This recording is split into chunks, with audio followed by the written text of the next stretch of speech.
very good morning, gentlemen. Morning.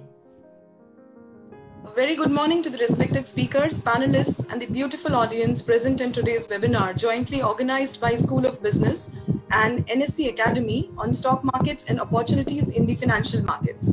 I would like to take the privilege to welcome Mr. Ashish Goyal, Vice President, NSE, Mr. Nainesh Javeri, Manager, NSE, Mr. Soumyajyoti Guha, Manager, NSE, Dr. Monica Suri, Head, School of Business, Dr. Meghna Dhangi, Coordinator, Postgraduate Diploma in Financial Markets. Auro University has been established under the Gujarat Private Universities Act 2009. It is approved and recognized under Section 2F and 22 of the UGC Act 1956 and under the UGC Regulation 2003. Established in the year 2011, Auro University is grounded in value-based education and imparts integral learning where the body, mind, and spirit are aligned and prepared to embark on a journey of lifelong enrichment. The university offers 28 academic programs through its 7 schools. The university has 9 national and 18 international MOUs with foreign universities and is a part of International Research Network. School of Business currently offers full-time programs of MBA, BBA, and BCom in addition to 2 PG diploma programs in family managed business and financial markets, and also the course in PhD. The learning pedagogy in all programs embeds case studies, live projects, guest interactions, and business simulations. Well, now I would like to talk a little bit on NSE. The National Stock Exchange of India Limited is the leading stock exchange of India, located in Mumbai. It was established in the year 1992 as the first dematerialized electronic exchange in the country by a group of leading Indian financial institutions at the behest of the Government of India to being transparent in the Indian capital markets. NSE was the first exchange in the country to provide a modern, fully automated screen-based electronic trading system which offered easy trading facility to the investors spread across the length and breadth of the country. Now, I would like to hand over the session to Dr. Meghna Dhangi for giving us more insights about today's webinar and to take the session forward. Meghna ma'am, I hand it over to you. Thank you. Thank you so much, Indrani.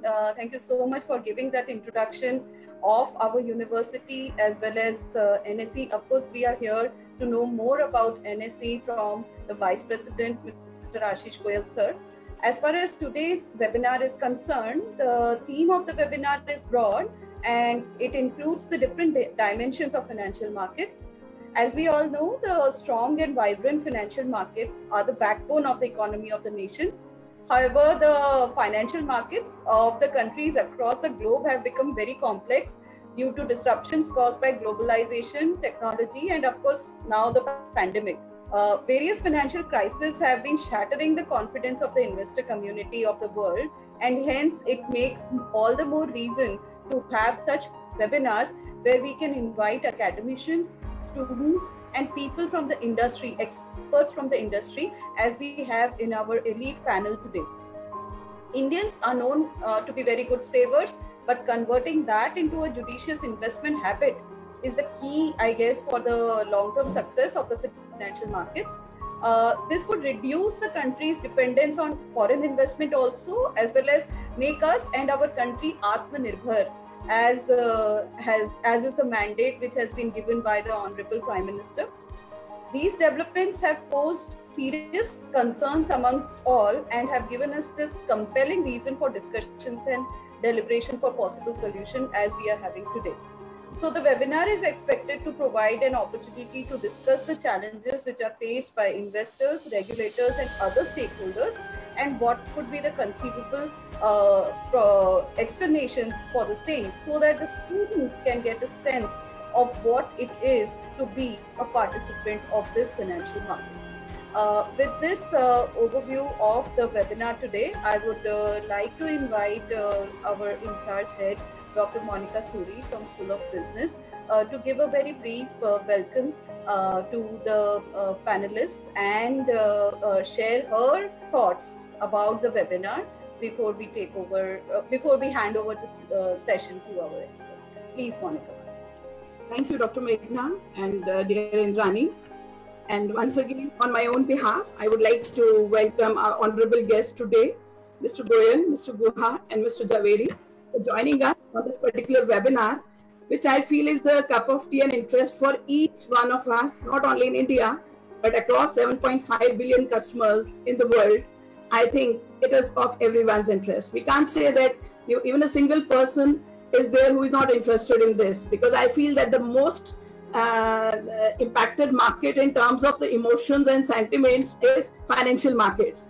And so as we are doing this particular webinar, and because I have very special interest in this because of my PhD in this particular area, which was in marketing of financial services. So I know little about it. I'm not an expert like you, but I'm here to learn a lot from you. But just keeping in mind few of my views, which I have actually recollected from some of the research which I have done in past 3 or 4 days. As I rightly said, that sentiments in stock market across the world is gloomy at this point in time. And this was reflected in the frequent crashes in all parts of the world. And I was just going through the remarks of Mr. Basant Maheshwari, who is Dalal Street veteran. And he quoted very well that COVID-19 impact on stock market, you have to come out of your comfort zone if you want to accumulate wealth in the outgoing turmoil in equity market. So I think that has fascinated me a lot, and I'm sure whatever insights I'm going to get today from experts like you will actually clarify my aspect of risk management, crisis management, contingency funding that I have to do at my personal level as a professional, or maybe at organizational level also will come to know. And lastly, we know that the game right now is to wait for clarity. But as I have heard from many mutual fund and experts like you in the past, that as we have seen in the past, if you wait for clarity, then you have to pay for the price. So this is what I have heard from this experts like you in the past. And I want to hear from you, your overview and your perspective on this COVID-19, post-COVID-19, so that we should get more insight about reframing and restructuring our course curriculum. That is the first most objective of this particular webinar, because as Dr. Meghna is coordinating for PGDFM program at Auro University, so I'm sure after this webinar, we may make some changes in the curriculum and course design so that our students should get employable in future. And just for your information, we have already formalized a relationship with Gift City also, and recently their head was there with us in the previous webinars, and he also stated the opportunities and challenges in this particular market, and specifically he also optimistically shared future openings for interns and the students for who are getting placed in the financial services in future. And he showed a very broader overview and perspective optimistically that, look, it might be for the time being the market which has been shaken, but I think 2 or 3 years ahead, the situation is going to be drastically changed. And with this hope of redesigning our curriculum, with this hope of enhancing our knowledge in the area of financial services, I'm so keen to learn from each one of you. And I'm sure whatever my queries are there, I've also jotted down few queries from my side, which will come later on as a part of question and answer. And with this, I thank Dr. Meghna and my dear colleague, Dr. Indrani, for giving me this opportunity to attend this particular webinar and to meet experts and stalwarts like you from the industry. So with this, it's over to Dr. Meghna. Yeah, thank you, Dr. Meghna. Thank you so much, Monica ma'am, for your remarks. Without much ado, I would first like to invite Mr. Ashish Goyal, Vice President, NSE, to please share his sense on what financial markets actually are and their importance for all stakeholders, economy, nation, citizens, investors, and of course, the prime and the central stakeholder in our entire ecosystem, that is the student. Over to you, sir. A very good morning. It's always a pleasure to talk to the most learned people in the country, that's the teachers. NSE extends a very warm welcome to all the faculties. Am I audible? Yes, loud and clear, sir, absolutely. Yes, sir. At the outset, let me thank Auro University School of Business for partnering with NSE for this webinar. Industry interactions are the order of the day, and I think this benefit should be there with faculties and students. The way things are, very recently, if you know, NSE has been ranked #1 exchange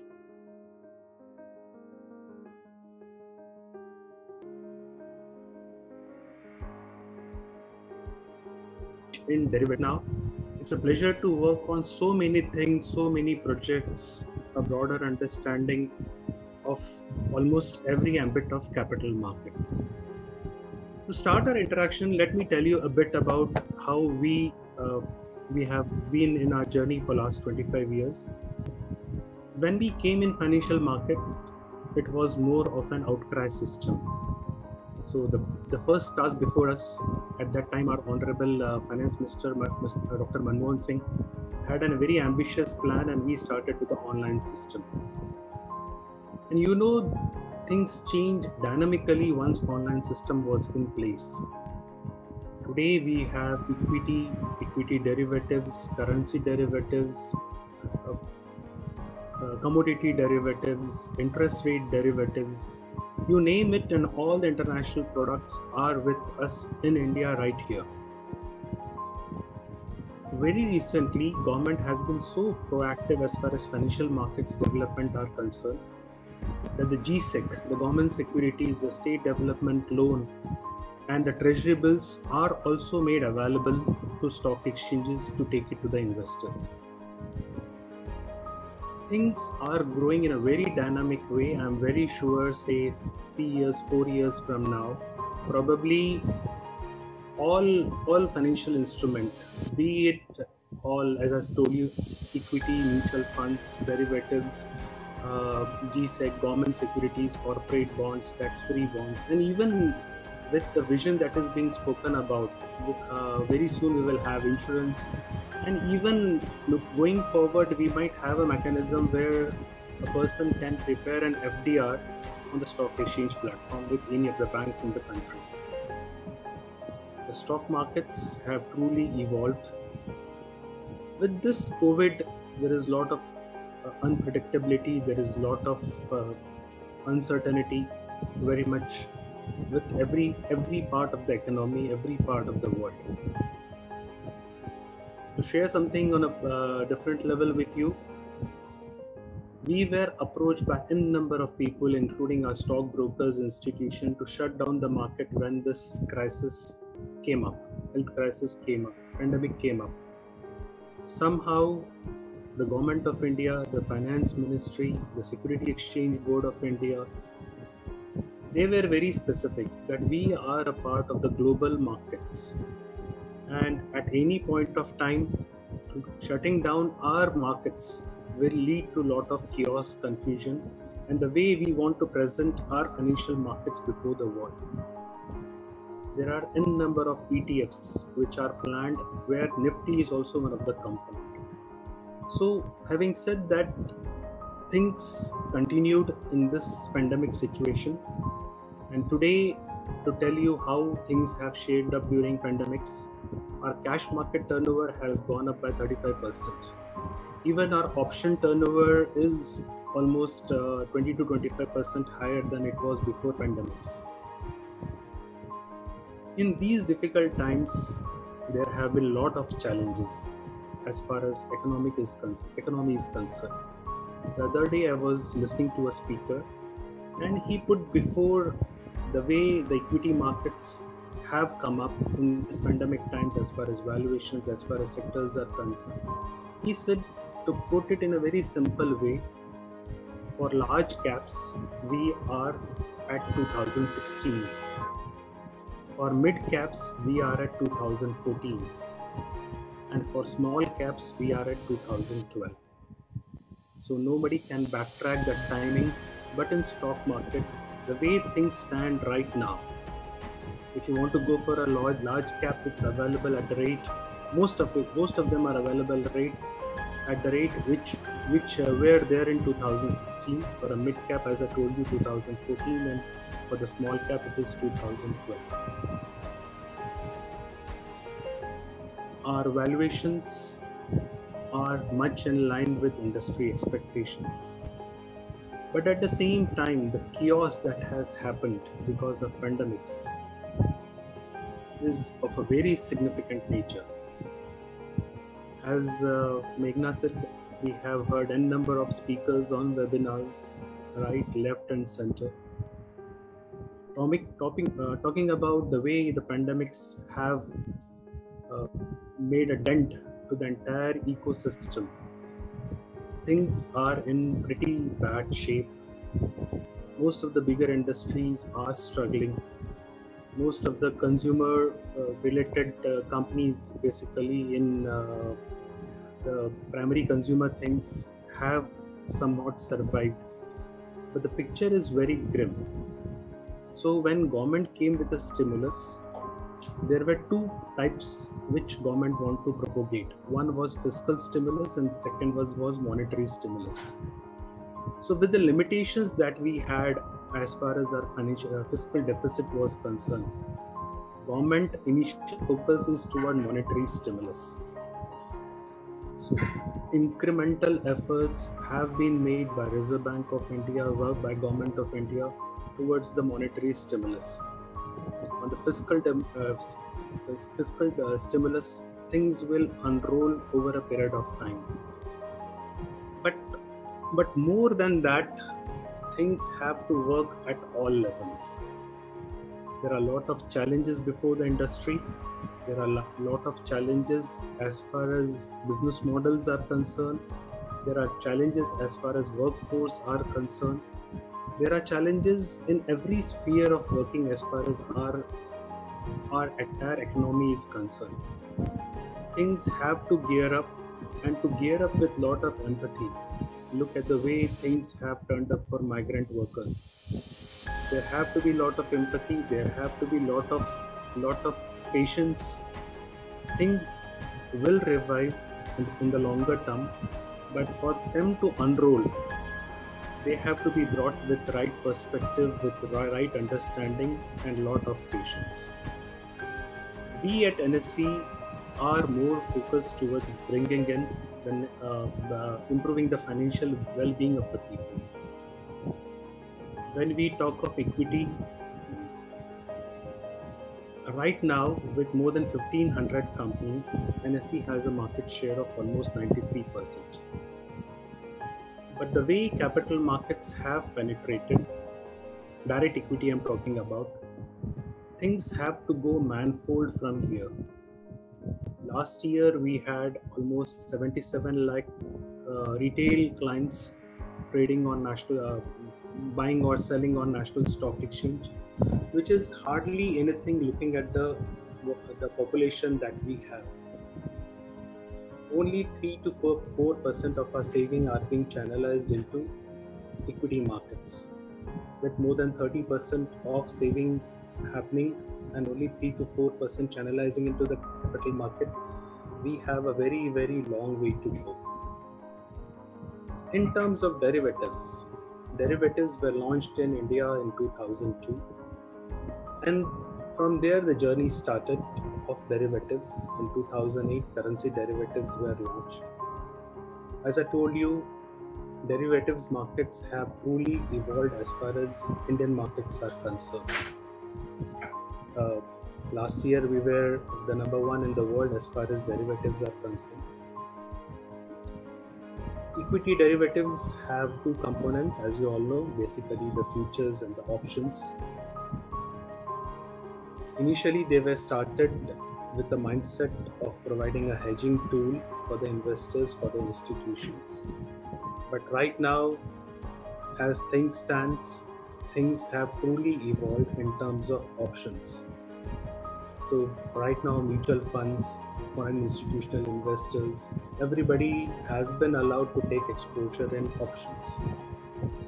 Coming to currency derivative, we started with a currency derivative in 2008 with 4 primary contracts, that is USD INR, GBP INR, JPY INR, and Euro INR.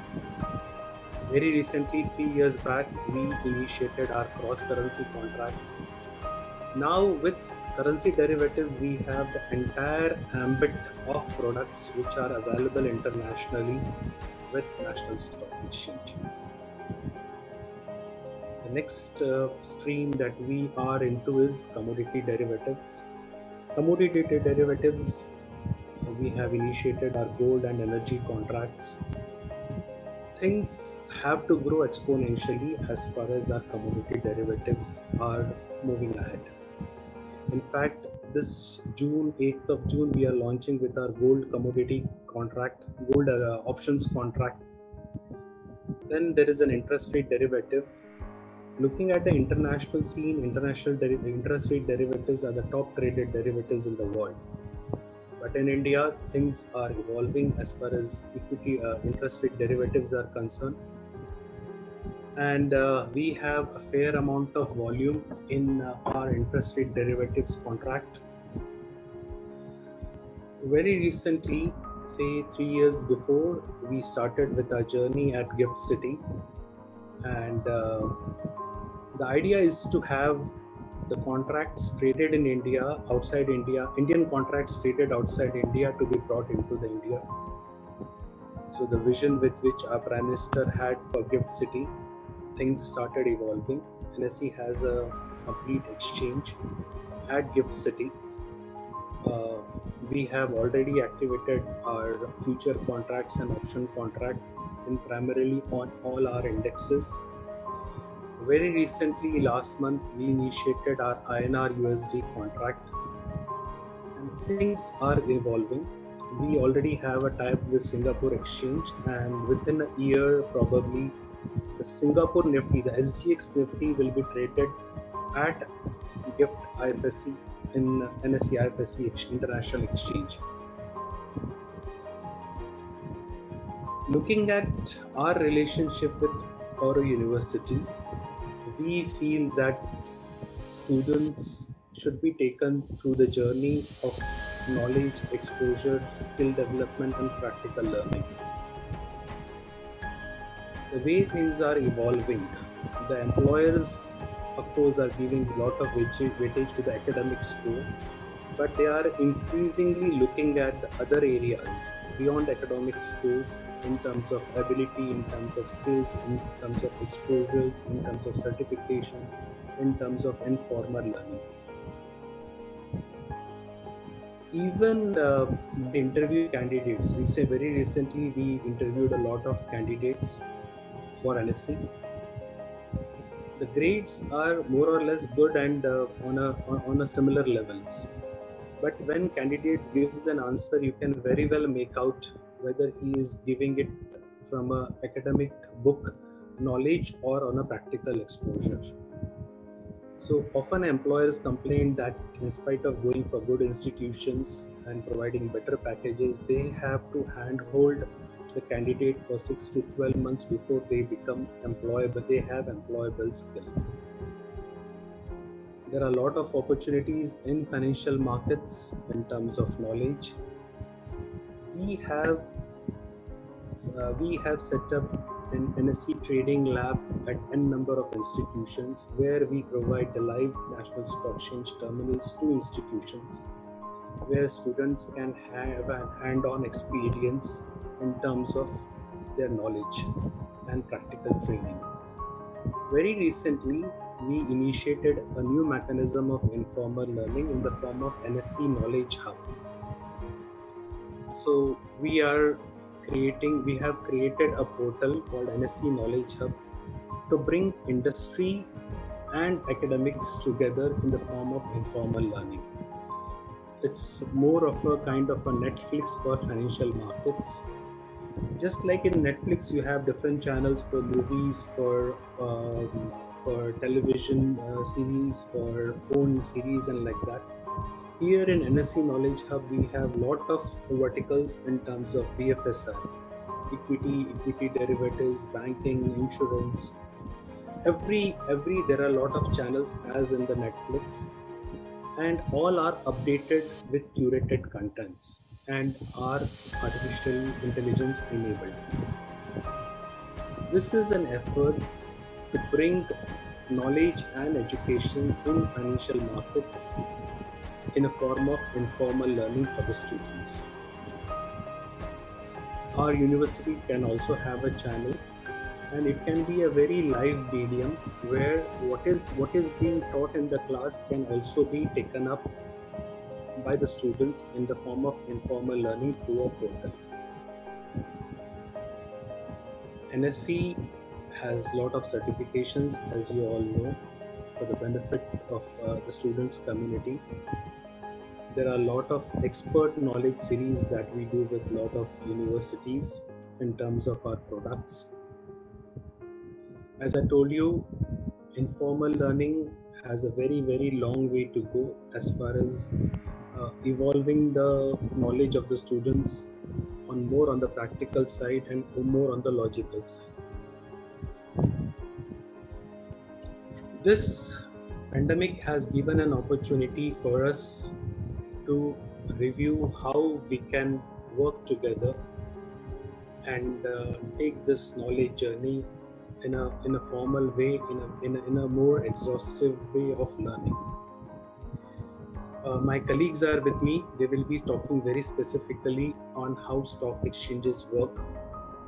But let me assure you that the entire stock market is truly democratized. Everything is quite transparent. We have the best mediums in terms of dematerialization of shares, in terms of rolling settlement, in terms of indices. Everything is in place as far as financial markets are concerned. With these words, I think it's better to listen to my colleagues who will take you through the stock market operations. Thank you very much.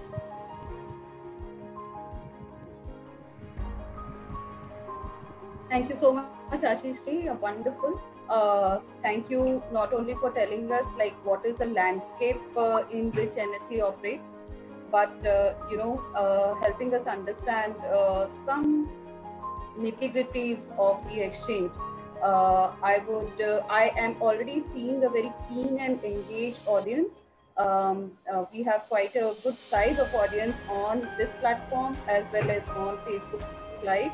That is what I was monitoring while you were explaining the various areas in which NSE works.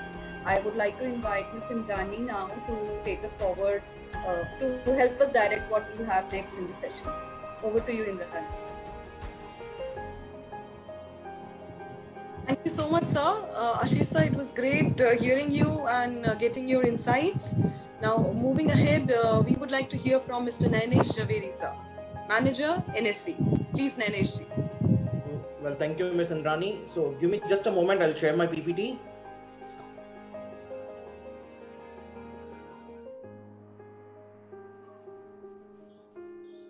So, I guess it's on your screen now. Yes, we can see that. Great. So I'll just stop my video so that my connectivity stays in line. Well, thank you so much, Oro University, for giving us this opportunity to showcase how a stock exchange works. Alongside that, what are the opportunities that we have in the financial sector and specifically the stockbroking industry all about. Moving further, so as Ashish has already mentioned, National Stock Exchange is a global leader. It was termed as the first in terms of number of contracts traded in derivatives. Alongside that, yes, we also maintain a national leadership with market share in across all the segments.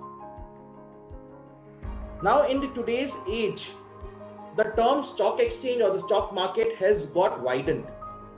Earlier, it was only restricted to the shares traded, basically the marketplace for buying and selling of shares, stocks.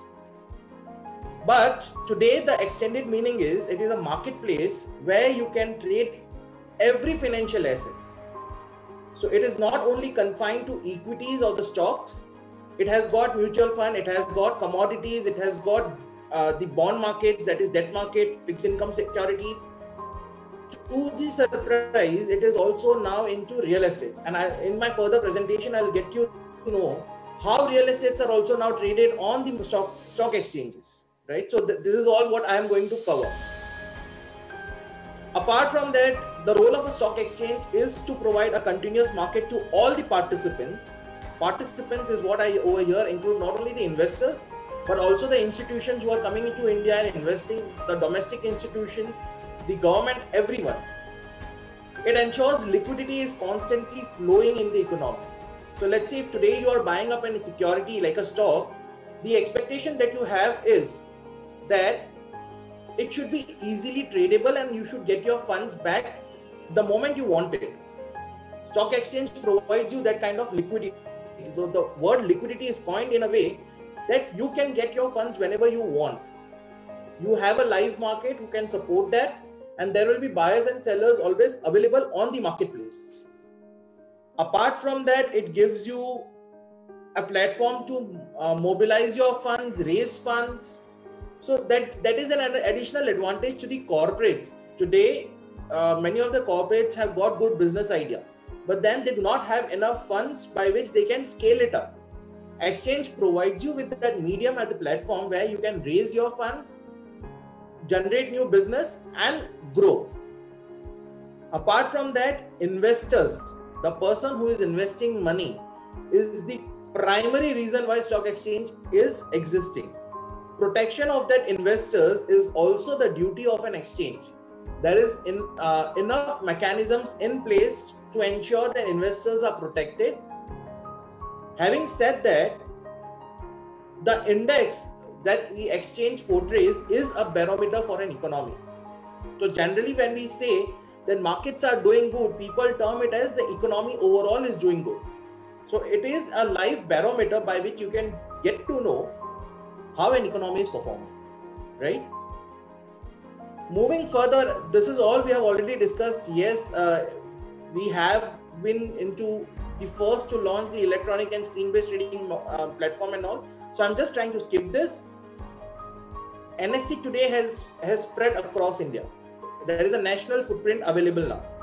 Within 565 districts, 2,000 location plus, and there are close to 2 lakhs now access points with 20 million plus investors. This is all there. This is all proven now. Major departments that we have in NSE. So now again, it is an institution. There are a lot many different areas and aspects to work with, starting with inspection, regulatory and surveillance. These are termed to be the watchdog. So obviously when we are talking about capital markets, SEBI is the overall watchdog and regulator who controls the entire marketplace. But then SEBI alone cannot do it. It has to have an extended arm. So exchange, National Stock Exchange is the extended arm of the SEBI to regulate, monitor and implement all the policies that SEBI formulates. There are inspection checks at the trading members, that is the brokers. There are inspection checks at the companies which have got listed to the exchange. There are regulatory teams who along with SEBI formulates and drafts all the policies as and when it is required. Apart from that, there are surveillance teams in place. So exchange is also a platform, as I said, maintains investor protection. And for that, it has to keep a check that there are not of any manipulations which are coming to the exchange platform. So round tapping, front running are certain words coined for any manipulations which are coming to the exchange platform in terms of trading. Apart from that, the regulatory side, we have clearing, business development and IT. So IT is always going to be a backbone for any exchange because everything has to be linked. No department can function independently without the other. So everything is joined, and IT serves as a bonding figure for all the departments. Whenever a transaction takes place, you as an investor should be always having this strong notion that your trades will be settled. That assurance has to be there with you. National Clearing, the NCL that we have, NSE Clearing Limited, ensures that settlement guarantee to you, which is the part of a clearing department. So whenever whatever transactions that you do, if it is an equity cash market, you are assured that you get your funds in about 2 days if you are selling a stock, or you'll get the stock in about 2 days if you are buying a stock. So that assurance is coming, that confidence is coming from clearing department of us. Apart from that, yes, it is a business. National Stock Exchange is a company And it is a business, so you have to grow your business, which is why we have business development teams in place. Whenever a member or a company is getting listed on the exchange, you have to serve those departments, right? So whenever a client is coming to you, it is not that, okay, the client has come on board and that is all okay. You have to constantly maintain that relationship, right? And for that, we have membership service departments. Then we have investor services cell to redress all the grievances of the participants and the stakeholders. And then there is the institution desk. Moving further,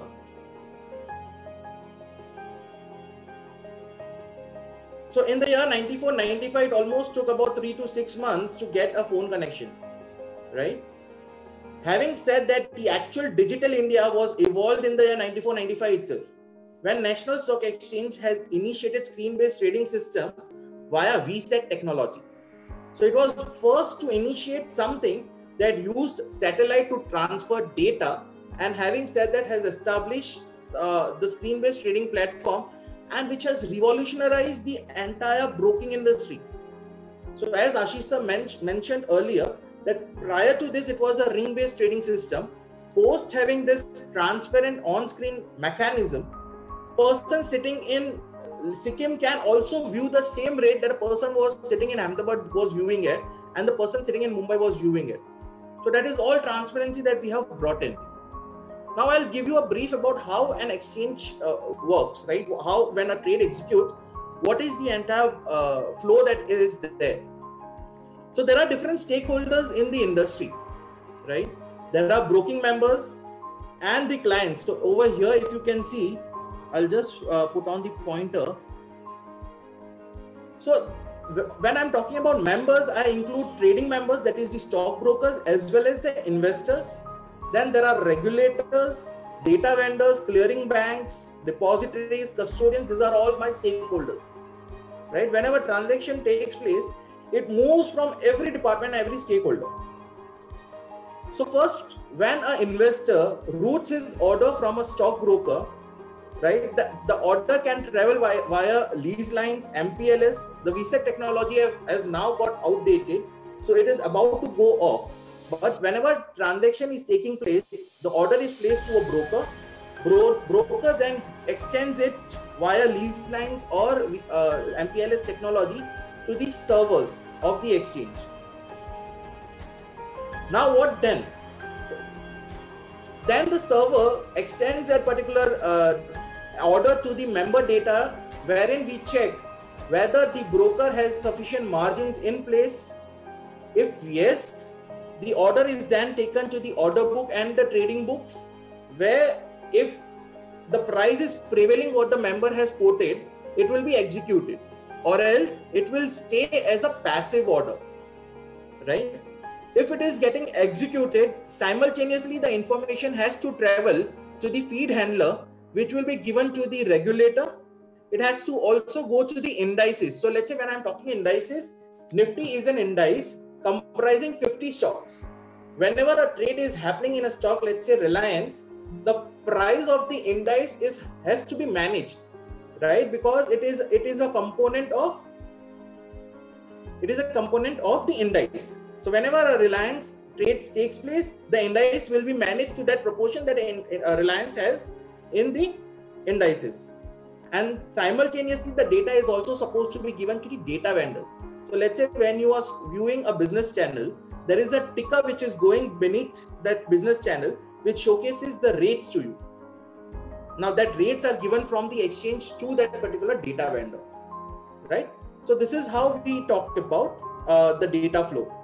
Post that, once the execution has been completed, the data has to be given to the risk department. Now over here, risk department will ensure that post that particular trade has taken place, the margins are reduced from the broker as well as from the client's end. Moreover, we also supply that particular data to the surveillance department to check whether there are any manipulations or not. Having said this, that particular entire transaction will be going to the data warehouse for storage. But simultaneously, that entire trade or transaction will be also going to the clearing settlement department to ensure settlements are taking place. So let's say when you are buying a stock today on T+1, you are supposed to give that particular funds to the clearing or the settlement house on T+1. That is, if you have bought something on Monday, by Tuesday morning your funds should reach to the clearing houses. If you are a seller, the stock are supposed to be reached to the clearing houses by Tuesday. Having said that, on T+2, if you are a buyer, you will get your stocks. If you are a seller, you will get your money. This is how T+2 days terminology or the entire duration has been set across.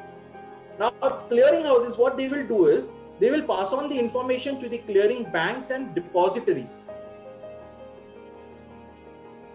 Okay, so clearing banks will ensure that the funds are credited to the right person, and depositories will ensure that the stocks are credited to the right person. So this is how the exchange mechanism or the overall mechanism of transactions are taking place. It is much more complex than what I have displayed over here. This is for general understanding, but things are a lot more complicated, because when I am talking about this stage until execution and risk management, this is all happening in a split of a second. So whenever a transaction is taking place, the client has to be confirmed whether his order has been executed or it is a passive order. So that is a split of a second. Once the transaction is executed, then the exchange on the clearing houses gets time to settle it across, right? Moving further. Now, this is all how about exchange works and everything else. But then I would like to draw upon your attention towards some of the other factors also, how the products are performing. So before that, we have to understand that it is all about investments now. I'm not going to take away towards the trading part. I'm talking about investments, wealth creation. So one thing which is common across your life cycle, starting from your teens to your 90s, is the expenses. Even if you are at an age of 30, 50, 70, does not matter. What will remain constant is your expenses. Having said that, the earning age of yours is always going to be limited. You may earn up to an age of 58, which is an official age of retirement. You may earn up to an age of 60, up to 65. Post that, your body does not support. But then no one knows how long a person is going to live. So one has to plan and accordingly save and invest. So saving does not help, because nowadays banks give you what, 3%? Post the COVID analysis, probably it might get down to what, 1%, 2%, right? So what now you are supposed to do is, you are supposed to invest, because investment will only make your money grow while you are sleeping. Financial planning also helps you on achieving multiple objectives. It gives you a headroom to plan your unplanned expenses. It gives you retirement benefits. Let's say at the time of retirement, you have certain amount of time, funds to move it across for tax savings, goal achievement, etc., etc. What you have to understand is a simple step. So it is more of like putting your data into a GPS system and following it. So I'm just trying to bring analogy between both of them. So likewise, when you want to go somewhere, you put in or feed in the data that you want to go from, let's say Surat to Ahmedabad. So you put in the address. Having said that, you have to put in your current address, where you are at this point of time. Simultaneously, you have to plan upon a goal. Let's say today, if you might be at an age of 25 or let's say 20s. If you are at an age of 20s and you want to buy your first car at an age of 25, how you are going to supposed to do that? Right? So you have set across a goal, a target. Moving apart from that, then you have to understand what are your income sources today. What is the income that you are going to generate? What are your expenses going to be made? So this is all about getting your current position. And simultaneously, then you have to plan a strategy. Let's say if you are saving in a month, let's say 5,000 rupees today, in a year it is going to be about 60,000. In about 5 years, it is going to be what, 3 lakh. Then you have to plan a nano. If you are saving today, let's say 10,000 rupees, in a year, it's going to be about 1,20,000. In about 5 years, it is going to be what, 6 lakhs. Simultaneously, you can plan, let's say I-10. So this is something that you have to understand. If you are putting your funds invested, then you can have your compounding benefit. Benefit of compounding will always be there. So you can assume in that particular manner, and then you have to implement the strategy. Whether I have to put it into equities, I have to put it into FDs, I have to put it into debt or fixed income securities, I am putting it across to gold, I am putting it across to certain ETFs, mutual funds, etc., etc. And then now it is not the time where you have invested and you forgot what investments have you done for next 10 years, 15 years, and one day you find it across that your investment has gone into crores. Now it is a time of financial globalization where information has been sharing on a very rapid speed, and hence one has to keep a track on what investments one has done and periodically review it, change whenever required. So these are the investment products that you have in the recent age, that is equities, ETF, mutual fund, PMS, FDs, corporate, gold, etc. But then for me, if I want to term it across, I will term it across into two parts: financial instruments, non-financial instruments. When I'm talking about non-financial instrument, it is obviously investment in physical land, building, that is real estate, investments into gold, silver, jewelries, that is all about bullions and coins, commodity side. Or else, when you're talking about financial investments, it comes about stocks, exchange traded funds, mutual funds, FDs, gold again, because now gold can be also invested in digital form. Real estate, because now real estate can also be invested in digital form, right? But then the first understanding has to be there. What is risk versus reward ratio? When I'm talking about equities, what is the risk? What is the reward? When I'm talking about mutual fund, what is the risk? What is the reward? In a general sense, when we are talking about a business-minded person, because now when you are making investment, you have to think like a businessman. If you are taking a risk, reward has to be higher, right? That is a normal understanding. Where the reward is not there, there is no point in taking that amount of risk. So today we'll be broadly discussing about 5 different asset classes, not more. When we talk about equities, obviously, when you're investing into equities, you are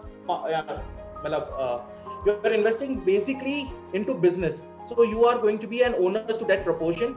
When you are the owner, obviously you are sharing the profits, but simultaneously also sharing the risk. When I'm talking equity, you are investing directly or indirectly. So let's say if you have time, energy, knowledge, etc., you invest directly into equities. If you do not have time, energy, knowledge, you depend on others. That is mutual funds and exchange traded funds.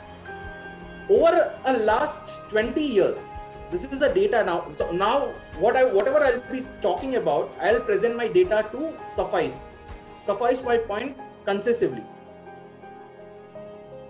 So what we have done is, I have plotted the movement of Nifty of last 20 years. Sizable period? Yes. So we have taken into consideration 3 crises that the entire equity markets have seen. One, in 2000-2001, the IT bubble. In 2008, the subprime crisis. And the recent one, which is pandemic. But to your astonishment, it will be like the Nifty as an index has grown 12 times in last 20 years. Starting in 2000-2001, the Nifty was at a rate of 1100. Today, it is about 9,500, 9,000 levels currently. It did touch 12,000 levels also in the very recent past.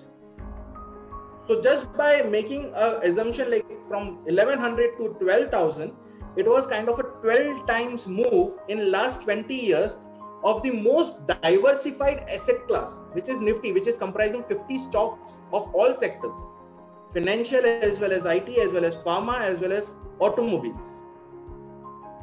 In a year, Nifty may have gone down about 36%, let's say 50% in a way, but in a year it has also given returns of about 70%. This is the power of equity investments. You tend to have a higher risk, but you also get a higher reward when the situations are favorable. Having said that, it may not be that simple as it looks, right? So let's say in a period of last 10 years, from 2008 till date, we have got 3 types of stocks. One is, let's say, Infosys. So I am obviously going to take the names which are most known to all of you. Infosys was trading at a level way lesser than what they are at this point of time in 10 years of time. So it has given about 7 times of return in last 10 years. Then we have a stock which is Reliance, which has just come across the same levels which it was trading about 10 years back. So it was about 1510. It has come to 1500 now. And then we have got stocks like DLF, which was trading at a levels of about 1100, and today it is about 130. So when I'm talking about equity investment, it is not as simple as you feel, right? Yes, equity is highly rewarding asset class, but then one has to apply great amount of knowledge to it and analysis to it when you are investing into it. Another set of example during this COVID situation. So when we said the sentiments have gone down, sentiments is not okay, but then equity is the only asset class which gives you money even when the markets are going up or markets are going down. The question is, you are invested in the right company at the right time. So when we are talking about the situation in the markets during the COVID, Dr. Reddy, pharmaceuticals, obviously pandemic, you require medicines and the other life-saving drugs and all, the stock has rallied. Another pharmaceutical, the stock has rallied. The line that you are seeing, the vertical line is actually the lockdown period and the day when there was a lower circuit observed by the index when the trading was halted. So you can see, even in this situation, there are stocks which can give you decent amount of returns. May it be DMart, because obviously, yes, FMCG or the distribution network, they were functioning in full length and people were buying in full length. Again, an example of HUL, right? So all these stocks have performed during the crisis. Every particular rally of the market will always have a new leader. So before 2008, it was more of real estate which was performing. Post 2008, it was IT, then FMCG, then oil marketing companies. In the last rally of 9,000 to 12,000, it was more of the 10 large cap stocks which have performed, right? So every rally will have its own leader. And when we are investing into equities, we have to understand who the leader is going to be. And when we have to anticipate and invest before the rally starts. That is all the objective is. So this is how a live trading screen today works. This is basically a marketplace where people come and buy and sell, right? Apart from that, we have got another asset class which is exchange traded funds. Now these are basically having the benefit of both equities as well as mutual funds. Obviously, mutual fund is what we are going to discuss later, but then yes, it gives you the benefit of equities in a way that it is easily tradable on the secondary markets. People can come buy and sell on the secondary platforms of exchange. More or less, it is also managed by the experts. So it is a combo of both equity as well as MF. Now this is the kind of returns. Okay, so I have taken an exchange traded fund of Nifty Bees, Nifty ETF. So this is Nifty ETF, the pointer that you can see on the screen, and this is Nifty Index. It is more of a replica or a mirror image.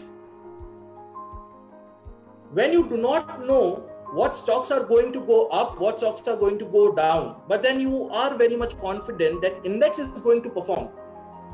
In that case, the best option for you to invest will be an ETF. These are the kind of returns that the index ETF has been giving. So from 2010 to 2015, where the index has given close to 63%, ETF has given 68%.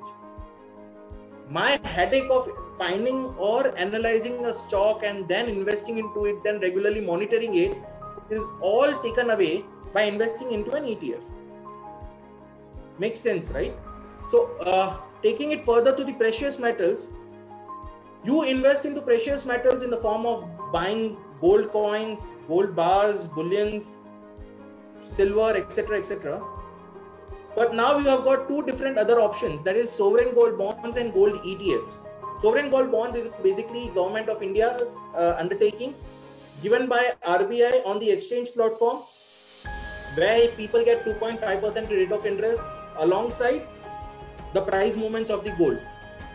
And then you have gold ETF, which is again an exchange traded fund. Likewise, we discussed earlier, it also replicates the movement of the gold altogether. The interesting fact over here is gold is the only asset class which gives you inflation adjusted returns. One, it is the only asset class which has survived during the ages. So when I'm talking about from 1975 till date, on an average, gold has given me returns of close to 11.2% CAGR. Now the interesting fact over here is that it is also not having a linear curve. It is also not moving linearly upside. There can be falls in the gold asset class also, where it has gone down for about 14% in a year also. But holistically, when you are investing for a longer duration, you will get your returns in your pocket. So in 2000, the gold prices were again in the range of what? About 5,000, 3,000 to 5,000 bucks for 10 grams. Today, the gold prices have risen to what, about 45,000 now. And things are very much likely that it may see a further rally also. But then gold is also performing the task of a hedging material. So when you have a portfolio, it is always seen that markets and gold see an inversely relation. They are inversely related. So when markets go up, gold tends to go down. But when markets are not performing, generally the entire investment is coming to gold, which sees a rally. So your portfolio is overall balanced in a way that it is a hedging tool. Nowadays, we are talking about debt products a lot, fixed income securities a lot. But then to your surprise, I may say that everyone who is attending this particular webinar may have seen in debt investment in terms of bank FDs. Yes, bank FDs are also a debt product where you are giving a loan to a bank and earning interest against it. Similarly, you can give a loan to a corporate, which will be termed as a corporate FD or corporate deposit. You can give a loan to the government, which is termed as government securities, treasury bills, or state development loans. You may give loan in form of, let's say PPFs, again is a kind of a debt product. So debt is again considered to be a fixed income security where you are going to earn interest at every periodic interval that you have signed in for. So it is, yes, less riskier than what equity investments were, and which is why your returns are always going to be stable. May the markets are good, may not be the markets are good. But when we are talking about debt instruments, we have to understand today, government has opened up government securities, T-bills and state development loans for retail public. About 5% of every issuance is blocked for retail investments.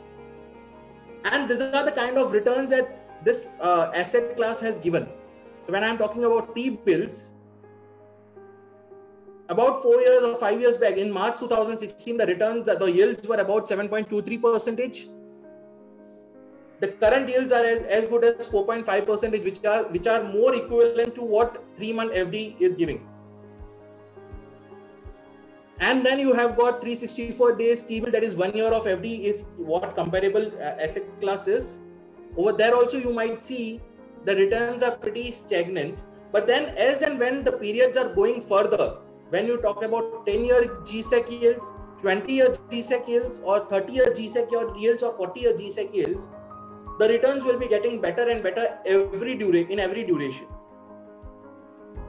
One benefit that you get is here you can lock your interest or the coupons for next 40 years. Bank FD will never give you that option. Second interesting fact over here is that this particular asset classes or instruments are also available on secondary market. So they have liquidity in place whenever you are transacting in. right? So moving further, whenever you are investing into a debt instrument, what you have to understand is the safety and security of that instrument. And rating scale are best barometer to let you know whether these instruments are safe or not. Right? So you might be having this information available on every instrument data that, okay, it is a AAA rated bond or a AA rated bond or BBB rated bond or BB rated bond. Depending on that, you get to know risk. That is the obligation, that is the capacity to meet the obligation, alongside what is the return that you are going to get, and then you can take a fine-tuned balance understanding investment decision. Now the most interesting factor, real estate. So yes, real estate is now having a financial instrument side to it. So as of today, you have been investing into land, building, factory, warehouse, shops, apartments, etc., etc. But then you have to invest a huge lot of sum into it, let's say 50 lakhs plus, to buy a decent house or a decent shop. Alongside that, there are multiple other parameters like policies of the government, rules of the local administrative houses, or let's say the location, landmarks. Everything has to come in, are supposed to be taken into consideration to fix upon a price. Now you have real estate investment trusts and infrastructure investment trusts, which gives you a better option. You can start off with 50,000 rupees in real estate investment trust, wherein this particular investment trust then invest into creating commercial houses and renting it across. You are kind of an investor into it, and you are entitled to receive all the rental income as well as interest income in a proportion to the number of units that you hold. And then you have infrastructure investment trusts, wherein they invest into developing infrastructures like roads, bridges, dams, etc., etc., which has got a revenue source to it. And then you are also entitled to receive the incomes generated out of these. So in the year 2019, there was first REITs, that is Embassy Office Park, which was introduced. Today, the market cap was about 27,000 crores. And it was offered at a price of 300, where the 52-week high had gone to 512. So these particular instruments are pretty new, and considering real estate, obviously long duration, long term is the key. And finally, the mutual funds. So when we are talking about mutual fund, obviously it is like pooling of funds from different investors and then investing into different asset classes, generating income out of it, which can be distributed to the unit holders. Equity, hybrid, debt are all kinds of mutual funds that one has. Investments can be done in the form of SIPs or lump sum. Data. So when we are talking about mutual fund investments, you can start off with as low as 500 rupees, can go up to as high as you want. Top 5 AMCs in terms of asset under management are handling assets about 2.5 lakh crores. So this is the quantum of investments that they are doing, and because of this, they can hire the services of best of the industry experts to manage these funds. If someone is beginner, it would be recommended you stay across with the top 5 asset management companies in terms of AUM, because that gives you exposure to this where everyone is there available. The returns have been negative in last 1 year because of the market movements, but then you have to understand when the benchmark has given 18% negative, this asset class has given about 13%, so it has outperformed the benchmark. When we're talking about mutual fund investment, again, it is for a longer duration. So the higher the duration, the better the returns. In last 5 to 10 years, the primary funds have given returns of close to 9.2 to 11% in large cap funds, about 8.9 to 13% return in mid cap funds, and the small cap funds have given 10 to 15% kind of return. Now, when you have got a larger duration as an objective, where you are saving for your retirements when you are at an age of 25 or 30, you can select small cap funds. The reason being is it has a tendency of giving a higher return when the duration is longer.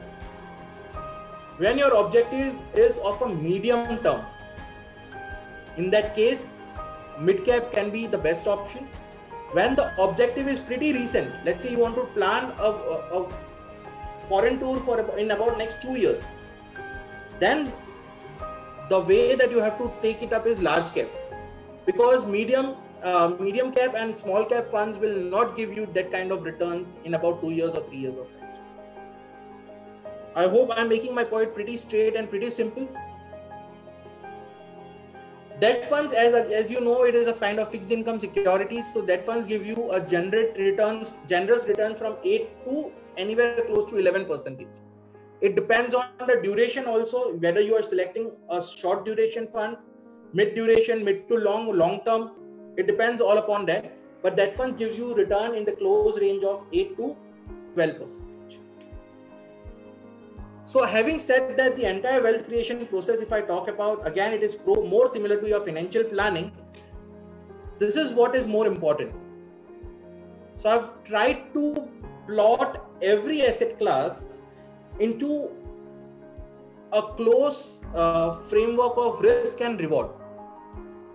This gives me clear understanding. If I have a higher risk appetite, I may seek to get a higher reward in form of direct equity investments, equity mutual fund, equity ETFs. If I have got a moderate return kind of an analogy, then I can go in this kind of asset classes. Real estate, I have placed it on low reward, high risk category because of the current situation the real estate had for about last 5 to 6 years, where the returns were pretty subdued, but investments were always pretty high. So sooner or later, when the real estate market is improving, it will flow towards this way. Again, a simple summary: if someone is planning to invest into different asset classes, again, my suggestion is to have this as a chart. This is my understanding, my view, may not be true, may not be correct, but then this is how I look at it. So, and when you are into different age groups, so diversification is the key of investments. You should not put all your eggs into one basket. That is catastrophe that you will do. You should have see, there is a term which was given brilliantly by one of the leading veterans. If you are not diversifying, you are not taking a hedge against the unplanned. So when you are in the age of let's say 20s and 30s, a higher allocation can go to small cap or mid cap equities or mutual funds. The more you grow in your age, the allocation will move towards large cap or hybrid, and the time you attain your, let's say, retirement, it will all go towards fixed income. Derivatives is something all apart from what investment is all about. It is more towards trading, hedging, speculation. We will not touch upon largely in today's webinar on this. But then when we are talking about wealth creation, obviously one has to do a lot of analysis before one makes any judgment or decision. Having said that, when we are talking about fundamental indicators, technical indicators are the two theories and approach that one can take up while investing. So when we are talking about fundamental analysis, it goes more of towards top to down approach or bottom to top approach, where we are understanding how economy is all about, industries that we are going to invest into, and then selecting upon companies, or reverse the cycle. So today, if someone talks about investing into telecom, the first thing that comes to my mind is Reliance Jio. Provided it was there listed on the exchange, we would have definitely gone about it, because it is kind of a leader, emerging leader of the market. If someone wants to, first I have to understand whether in this crisis situation, automobiles companies will be performing well or not. And then probably I may think upon investing into stocks. So this is how we take it. It may not be same for every sectors. It may not be same for every industry. So there is a key. There is always a different key to every scenario or situation that we are going to come across.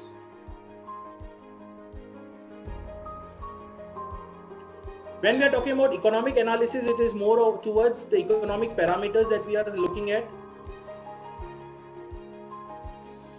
parameters like GDP, fiscal deficit, inflation, monetary policies, FIs, investments, FDI investments, current credit rating, this all parameters will affect my investment decision. In this current situation, obviously the fiscal deficit is going to see a rise. Inflation is going to see a rise because the monetary policy, the recent monetary policy, there was a rate cut, right? So obviously I have to take into consideration at every aspect and every parameter, and then I have to make a decision investment. So just to give you a very short understanding on part of fiscal deficit and GDP. So in the last week of December, so if I assume that pandemic had not happened, COVID has not come in, then in that particular situation, in the last week of December, the finance minister had made a very short announcement. The announcement was in a way that the entire year's budget given to every department will be slashed by about 7% for the last quarter. So last quarter was allocated 33%. It might have been dropped down to, let's say, about 25% approximately. So 7% slash.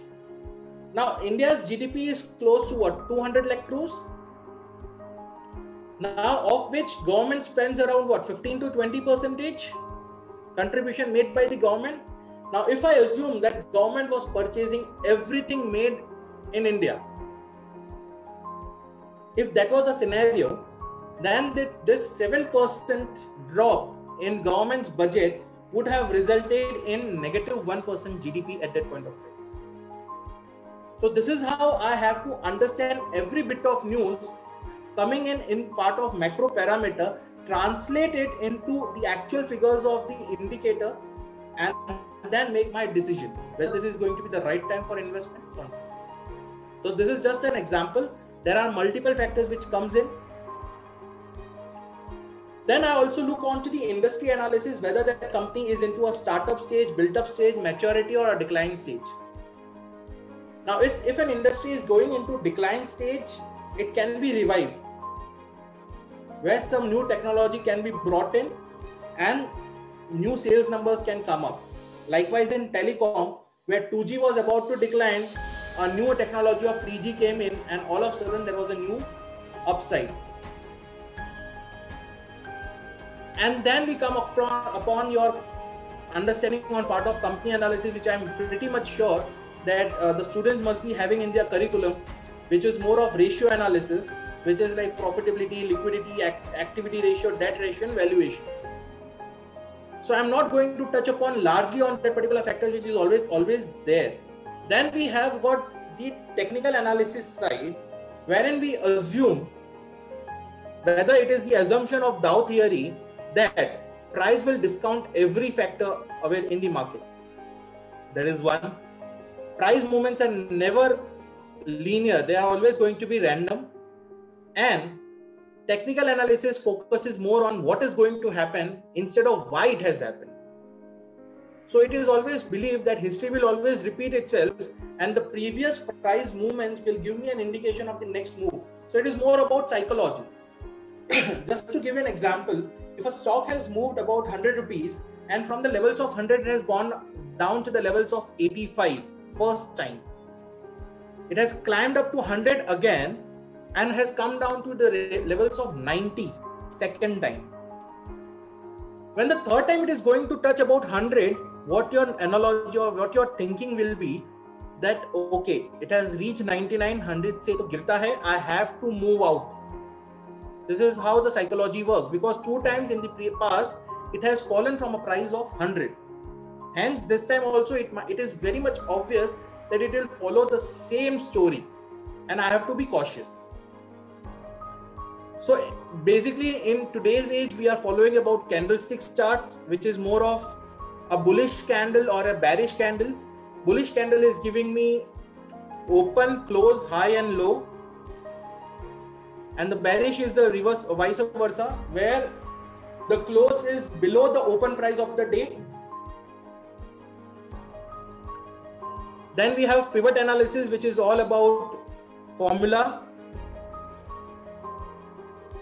and then we follow the trend lines. So trend line gives me a better understanding on how the resistance is, how the supports are. When I am joining all the highs of the day, I am joining all the lows of the day, and I get a trend. Now the rule of the market is higher highs, higher lows will give you a bullish trend. Lower highs and lower lows will give you a bearish trend, and whenever the trend breaks, that is a time of exit for you. So likewise, when this line was going down, where the lower highs and lows were made every time, over here when the trend was broken, it was a time for exit for me and kind of time for a new trend to emerge.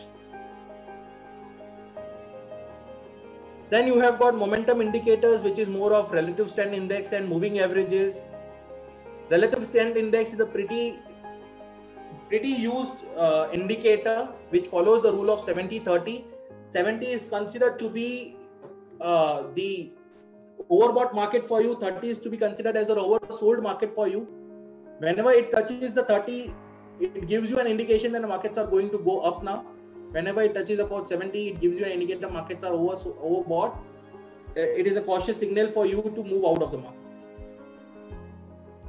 And then you have moving averages and convergence, which is also used by far into machine trading and algo trading jobs, wherein you get indicators at different levels.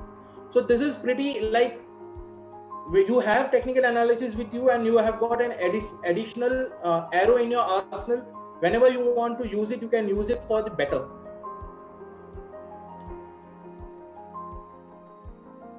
So on part of investors, when we are talking about, obviously one has to start early, following a long term, follow a proper strategy. Again, diversification is something that one has to look at. Consistency will give you a better return reward ratio, and you have to avoid all the noises available in the market. You have to apply your own head. Something that a peer has taken up should be avoided, because if you are not confident that the peer is that experienced or expert, do not take the advice. You have to follow all the news available in the markets in respect to your particular asset class or stock, and then you have to be regular. It cannot be the case that today you are investing 5 months down the line you have stopped, because markets are always going to be moving up and down. If you are invested in every point of the market, you can get the benefit of averaging, and benefit of average is always going to be better, because in a longer duration you might have bought stocks at a higher price, lower price, but in long run the cost of acquisition will be always lower for you. Having said that, when we are talking about the financial sector altogether now, so financial sector, when we are talking about stockbroking industry altogether, is pretty huge. People tend to get their employment, let's say, in exchanges. Obviously, yes, there are different departments, starting from business department to surveillance, risk management, etc., technology. Then you have got banking industry. So banking industry obviously is also a part of stockbroking, because there are a lot many transactions which are happening through and routed via banks. You have got stock brokers who have in themselves their sales team, their compliance team, their risk management team, their advisory team, research, equity investment dealers, etc. You have mutual fund as part of stockbroking industry now, because they are also investing, and they are also part of investment into exchange products. So mutual fund distributors, they have got their own distribution marketing team. So the point over here I want to make is, when you are opting finance as your specialization, it is not only corporate finance that we are talking about, which deals with balance sheets and accounts and whatnot.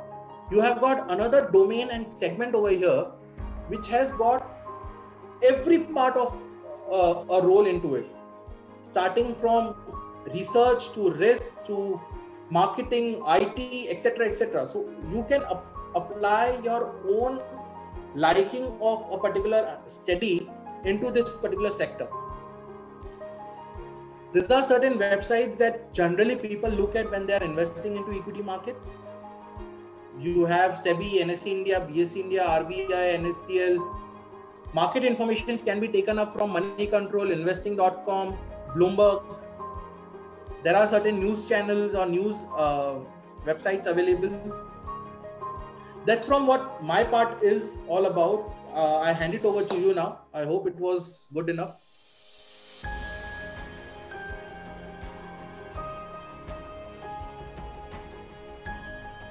I think it was amazing, Nenish bhai. From the kind of feedback that we are getting in our chat section, I guess the whole section is simply overflowing. If you could just unshare the PPT. If you could just stop sharing the screen, and if you could just see you, you could share your video. So thank you so much. It was very good, very informative, and we have a lot of people telling us that the presentation was great, and they would like to have a copy of the PowerPoint. That is what they are mentioning.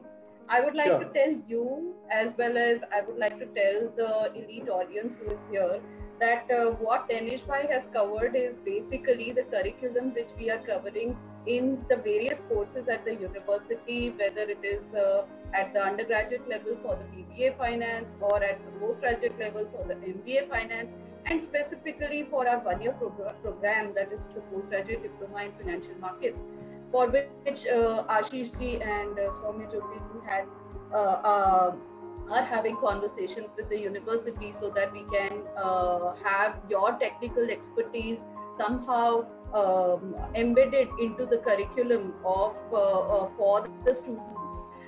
In fact, what Nenish bhai has just said in about 30 minutes time is an entire 1 year course that we are doing, and in fact it was so well elucidated, right from an analyst point of view to a trader point of view to an investor's point of view. So it is not as if that it is only for people who are from finance section or who belong to the finance specialization.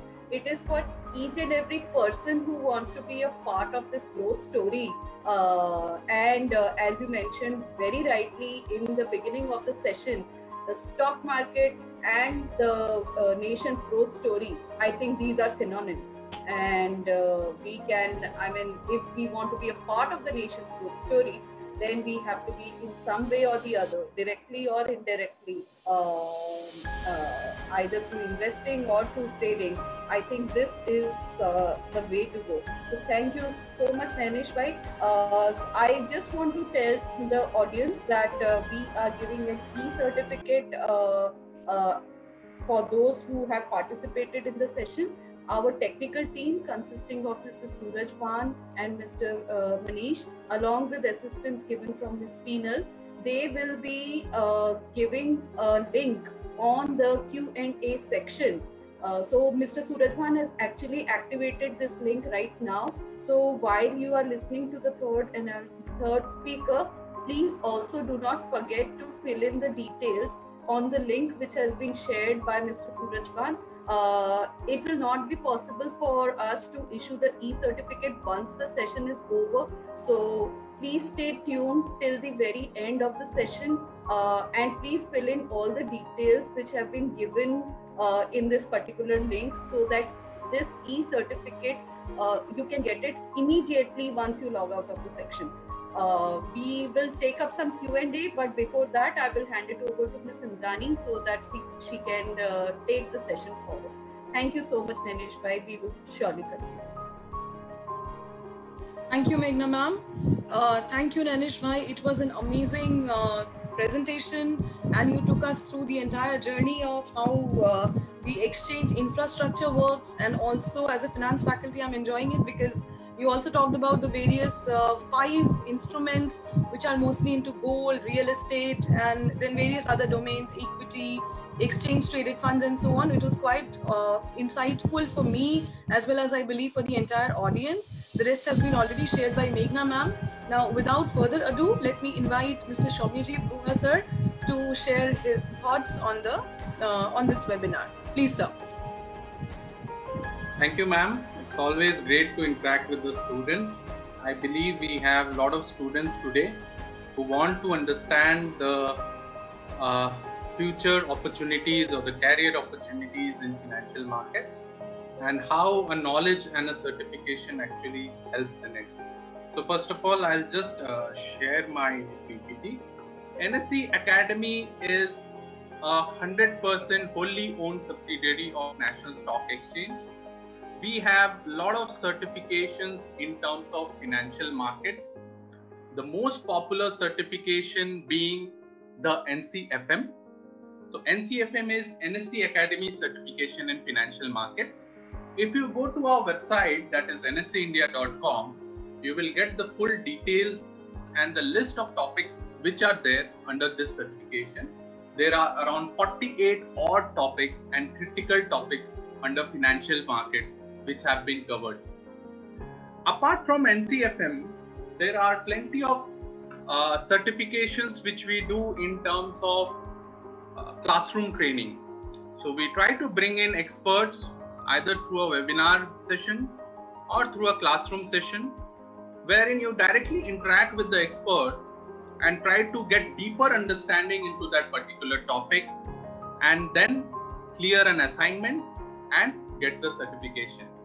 So if I tell you the difference between NCFM and the other certification, NCFM is a self-study certification wherein you are doing a self-study and clearing the exam and you are getting the certificate, earning the certificate.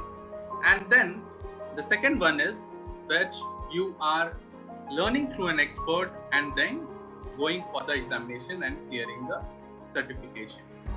Now, how will these certifications help? As I told you, resume. It will show your eagerness. It will show your passion, energy. It will show your competitive edge, right? And of course, everything can be directly linked to the placements. Your work profile, the skills needs to be matched with the work profile. The recruiter gets a lot of help in terms of understanding the candidate with the certification which you have. And of course, the practical approach. This is a very important factor in terms of getting additional skills and certifications. So the employers always prefer formally skilled staff over informally skilled. And of course, the domain knowledge, the positive output and the confidence and the trust which gets developed within a student's mindset, that creates a difference. Remember one thing, you are within a crowd. How you have to come out of the crowd, that is up to you. There are plenty of students who are going for MBA degrees. There are n number of students going for BBA degrees. There are n number of students getting a 99 percentile or a 8 CGPA. But what next? How do you come out of it? How do you prove that you are better than them? So these are the answers. And of course, as my other colleagues were speaking, there are plenty of opportunities in financial markets. And I have already told you the NSDC predictions.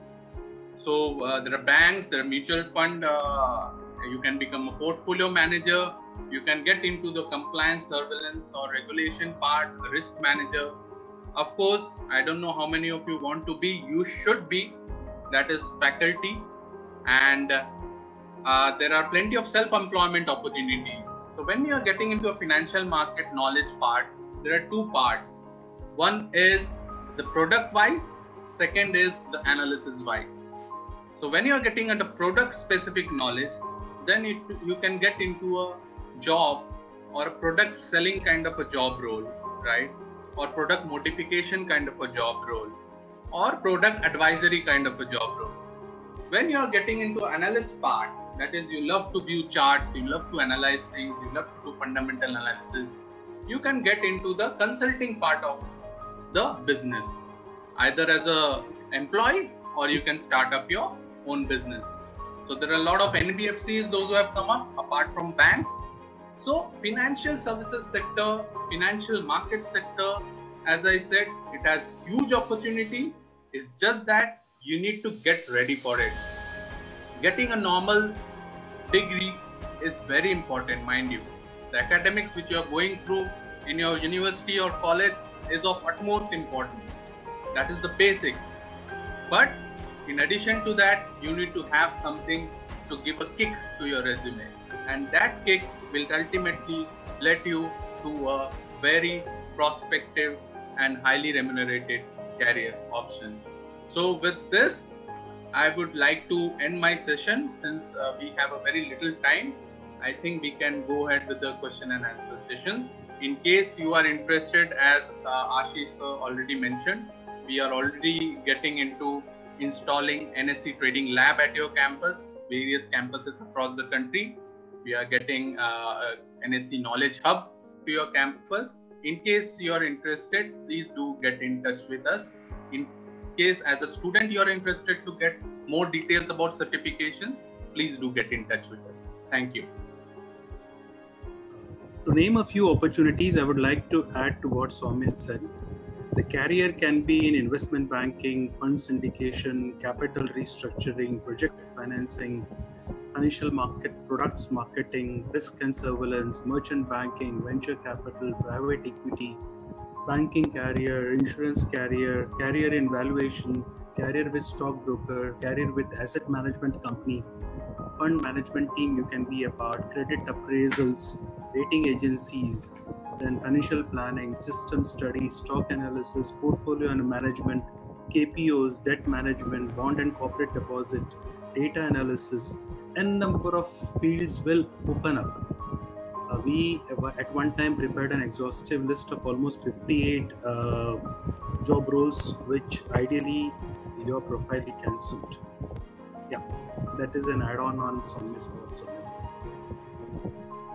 Thank you so much, Soumya Jyoti ji and Ashish sir. I think we, as you know, at Auro University, we are having a very vibrant and active career development cell. And I think we will need a completely different session for understanding this. I mean, Ashish sir, 58 job descriptions that you have carved out. I mean, it does call for a dedicated session. So, and I'm sure all the students are wanting to know.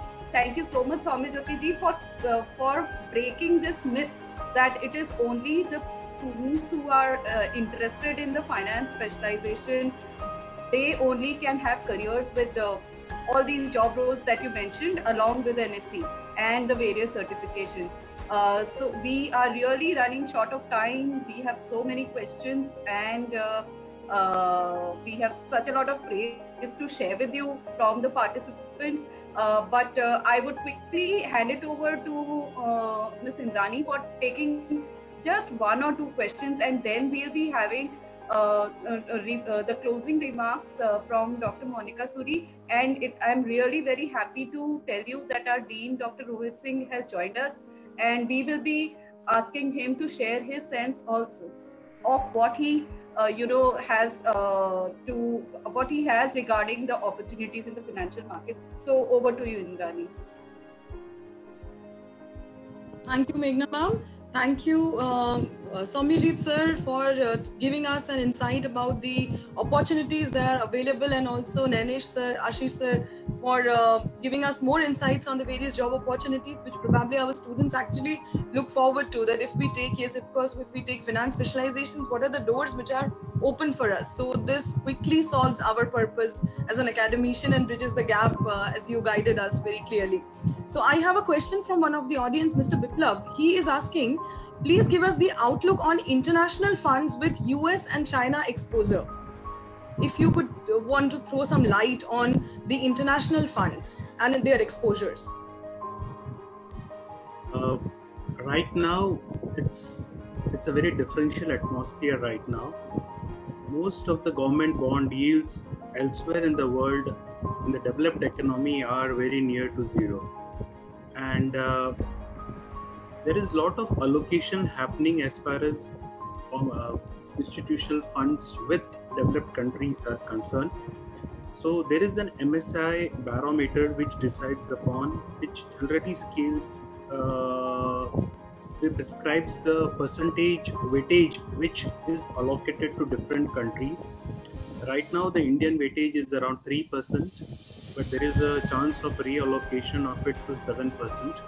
So probably a lot of funds over a period of time will come back to India in a big way. If this is what the person was trying to ask. And as far as institutional funds are concerned, we are in one of the best place to be right now. Right, sir. Thank you. The next question comes from another student who says, comes from another person, sorry, who says, just give me a minute. I want to know how future market could be helpful for retail investors and it leads to speculation only.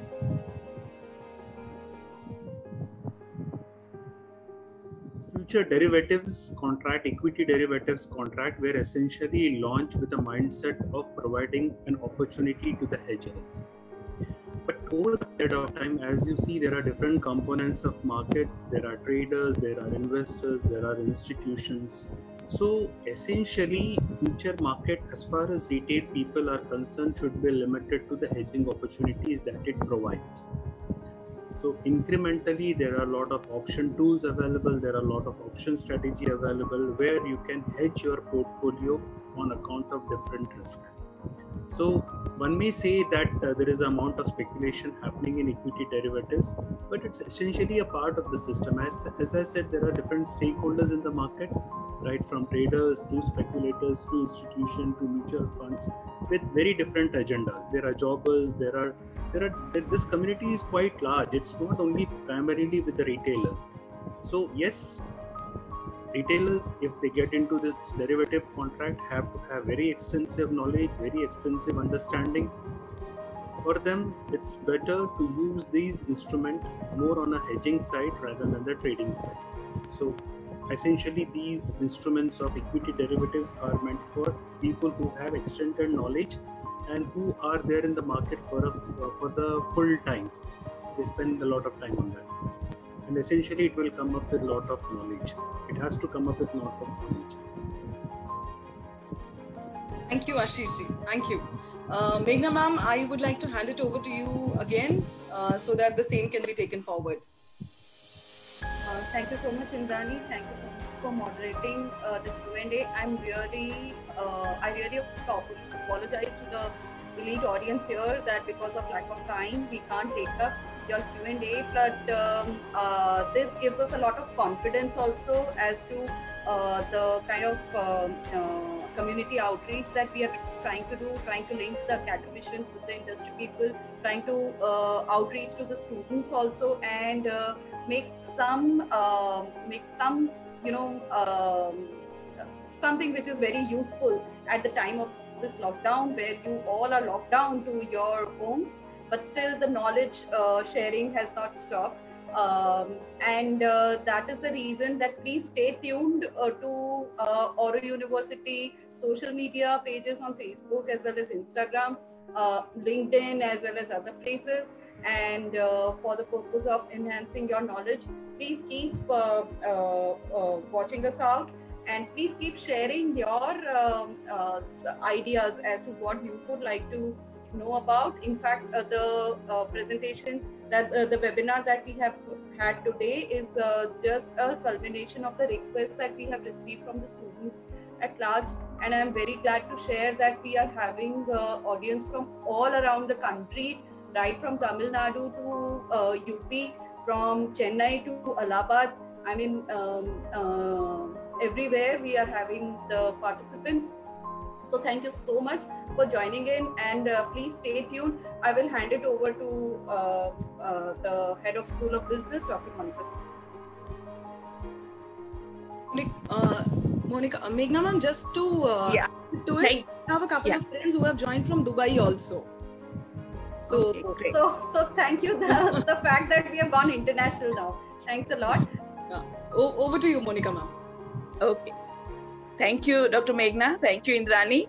I think it was a very insightful journey for me for last 1.5 hours, because it has also broken my notion of that financial markets are just meant for financial students with finance specialization. But I think that the kind of insights we received from the experts today related to various important aspects of financial market which can be great career options for professionals like me who are from marketing and human resource stream as well.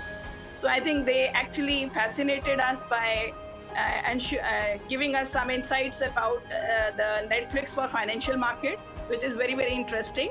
And I'm sure that will make meaningful transactions in comparison to what Netflix is doing as an entertainment channel. I think it is more of edutainment, which they talked about in terms of Netflix. Another important aspect which was covered by one of the expert eminent speaker about the certifications to get.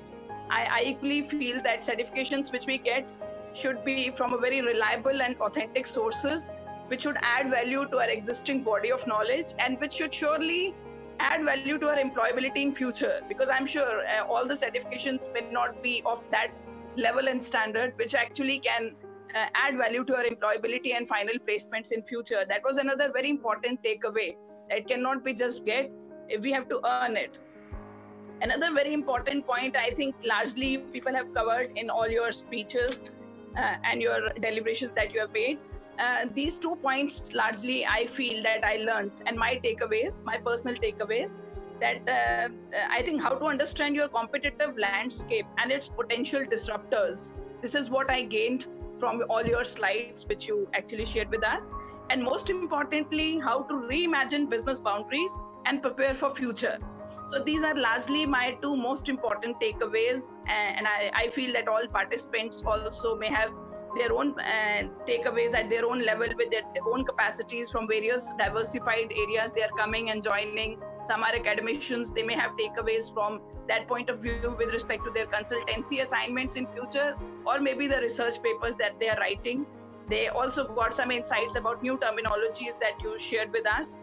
And I'm sure that will add value to each one of the participants who attended this particular webinar, because there was everything for everyone. As I rightly said in the beginning, that it's not only for the finance specialization people, it is also for everyone. And that was the beauty of this webinar, that you brought the things at a very grassroots level in a simplified way. Generally, when it comes to finance, as a student, I used to run away from finance because I was not a person of numbers. But the way you simplified each and every aspect of finance, which was easily understood by each and every non-finance person like me, actually was the beauty of this webinar. And I'm so heartily thankful to each one of you, and also to my dear colleagues, Dr. Meghna and Indrani, for giving me this opportunity to be here with you all and to learn intellectually, technically, and also some behavioral aspects that you shared. So with this, I hand over the session back to Dr. Meghna. Meghna, it's over to you. Yeah. Thank you, ma'am. As I shared with you, we have our Dean, Dr. Rohit Singh, also with us. Before I hand it over to him, I would thank Ashish ji, Nanesh ji, as well as Swami Jyoti ji for being a part of Oro University, for supporting all our endeavors, pre-lockdown, post-lockdown. So we had you physically, but during this lockdown period also we could get in touch with you. That is very kind of you. We will surely look into we are in fact looking into the NSE Knowledge Hub and the NSE Trading Simulator to facilitate the practical, experiential learning, which is so embedded into the Oro philosophy. And hopefully we will be using having that simulator for all our students who take up finance at undergraduate, postgraduate, diploma, as well as the PhD. Thank you, sir. Over to you, Rohit, sir. Can we have your closing remarks, please?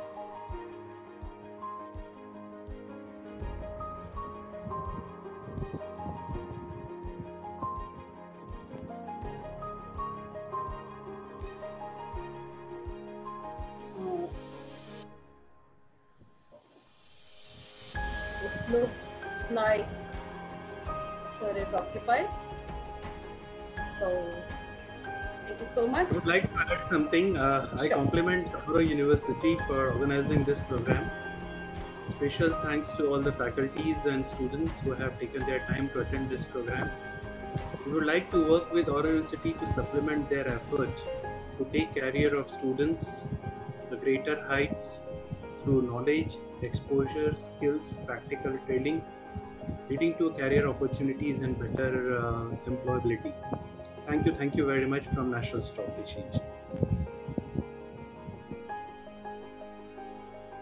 Thank you so much. Monica ma'am, would you like to say something? No, on behalf of our honorable team, on behalf of my colleagues who have joined us today from School of Business and the coordinators and moderators, I'm so thankful to you, even on behalf of our honorable Vice Chancellor and Founder President, sir, who are so keen that such kind of speakers should come and enlighten our students. And I think bringing people from NSC is something wonderful, not only for us, for the students of Aurora University or the stakeholders, but for everyone who joined us today.